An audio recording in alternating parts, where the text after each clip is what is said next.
যাদের frozen shoulder আছে তাদের সব সময় হাত একটা যন্ত্রণা, অবশ, এমনকি ঝিনঝিন পর্যন্ত করে। তারা দিনে দুবার করে এই এক্সারসাইজটি করবেন। দেখুন কিভাবে করতে হচ্ছে। হাতটা প্রথমে সামনের দিকে নেব, নিয়ে এই হাত দিয়ে এই হাতের আঙুলগুলো সামনের দিকে প্রেসার দেব, দিয়ে 10 করে কাউন্ট করব। দেখুন 1 2 3 4 5 6 7 8 9 10।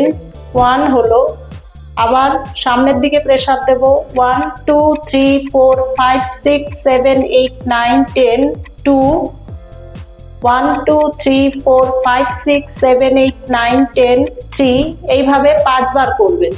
হাতটা নামিয়ে দেবেন, দিয়ে হাতটাকে এইভাবে উল্টে সামনের দিকে রাখবেন। সেম এইভাবে আস্তে আস্তে হাতটাকে এইভাবে 90 ডিগ্রি অ্যাঙ্গেলে তুলে এই হাত দিয়েছেন এরকম নিচের দিকে এইভাবে প্রেসার দিয়ে হাতটাকে সামনের দিকে এইভাবে শোল্ডার থেকে একটা চাপ দেবেন।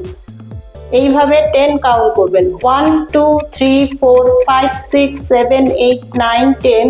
1 1 2 3 4 5 6 7 8 9 10। 2 1 2 3 4 5 6 7 8 9 10।